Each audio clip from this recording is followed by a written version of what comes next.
Love the people, that's all. There is no bad Americans, there is no bad Canadians, there is no bad Germans, there is no bad Jews. There is good Germans, good Americans, bad Americans, good Canadians, bad Canadians, good Jews, bad Jews. Don't put up of people stamp, they are bad. As a journalist, when I write a profile, I often have a choice. Write it from the first person or the third person. Third person, something you commonly read in magazines and newspapers, it's the omniscient narrative. Or I can dive under the skin of the interviewee and tell it from his perspective. And sharing with you Moshe Kraus' story, it has to come from his throat, with details so precise you can feel the mud underneath your feet. For Moshe Kraus, when people say music saved their life, they mean it's uplifted them when they've spiraled down a grimy path. But for me, music truly saved my life. Bergen-Belsen concentration camp, 1944. The air clogged with sweat and dirt. Rotten bread dusted with gravel, sometimes human feces. The Nazi guards laughing at us while we ate. During one Sunday, during the appel, the roll call, a Nazi guard stopped me, called my number, and said, "You, go see Joseph Kramer, the commandant." This beast of Belsen was known to thunder his vicious anger down on Jews. Machine guns, dogs, fire pits. Bergen-Belsen was his sandbox of mayhem. And I stood there, still, waiting, watching as he drank his wine and feasted on a sandwich. "Do you sing in German?" he asked me. And he must have known that I, a chazan in Budapest, an international performer, had recently sung for camp prisoners. "Yes, I do," I replied. And he asked me to sing a song by Joseph Schmidt, the popular German tenor. I had no choice. He was eyeing me like he was trying to find any tiny error to label me an imposter, an excuse for execution. When I began to sing, this masochist, I couldn't believe it, began to cry. He ordered me to sing another Schmidt song, and then asked if I thought I was better than Schmidt. No, not at all," I said, head hung low. And he shouted, "Lügner, liar, you are singing exactly like Schmidt, and I love it. Now sing that song again."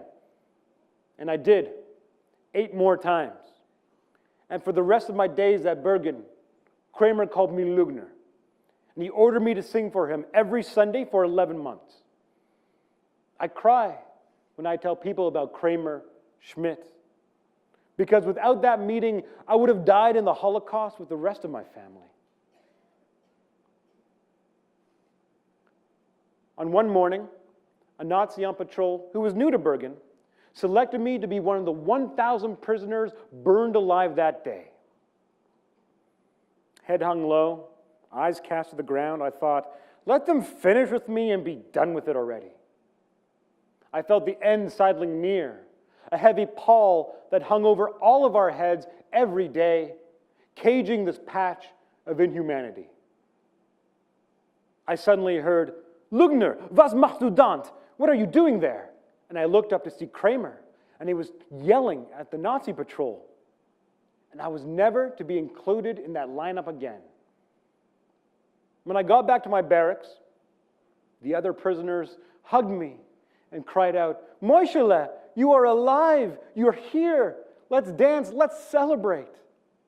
And so we danced. But my tears soon drenched the ground, soon had me slipping, and they said, "Moshe, why are you crying?" I said, "The Germans are very particular. There must be 1,000 victims, not one more, not one less. Someone replaced me in that lineup. I cry for him." So today, like I've done my entire life, I keep his yortzeit, the anniversary of a loved one's death. I know when he died, where he died, but I do not know his name. When I davened as a chazan, I davened for God, not for people, not for entertainment. For me, praying was my one-on-one with Hashem, a way to thank Him for saving my life in Bergen and gifting me with a voice that has brought joy to congregations for more than 70 years. I've sung Kol Nidre 210 times, and I've never lost my voice or my faith. But I need to share with you an urgent lesson. I was doing a concert in Cologne, Germany, where Konrad Adenauer was installed as the next mayor by American forces. When he extended his hand to mine, my bitter and impetuous frown ended up muttering, "I do not shake hands with Germans." He said politely, "Okay," and that was that. I later learned he was instrumental in trying to assassinate Hitler and spend months in prison under Nazi rule. So, there are good and bad people in the world. There are good Germans, there are bad Germans. There are good Canadians, there are bad Canadians. We are poor artists if we paint everyone with the same brush. Otherwise, we live in a world that is black and white. In the end, what matters is never again. My friend Elie Wiesel once said, "The opposite of love isn't hate, it's indifference." If everyone could remember that one truth, then the next Holocaust may never happen. Then we can learn from the scorched earth, leaving ash on our fingertips. My wife Rivka and I collect matches and matchbooks from every country that's invited me to perform there. We pile them high in a crystal bowl in our living room in Ottawa. It stands as a reminder of where Chazanut has taken me before and after the Holocaust that lingers on my skin today. These matchbooks speak of how Jewish music has always burned bright in me. And is it just me, or does a struck match also remind you of Havdalah, the smoky finale of Shabbos? Each of these, the end of a journey I took, but also the beginning of something new blazing in me, seeing the world without the cataracts of judgment.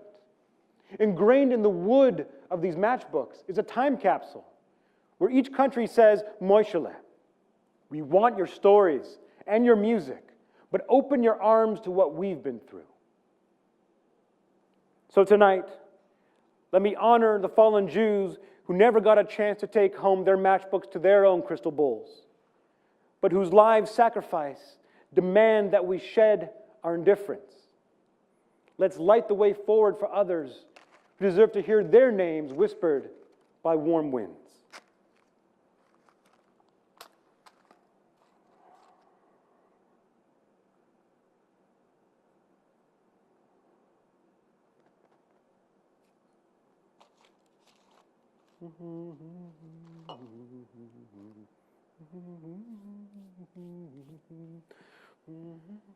Don olam asher malach b'terem go yasir nivra.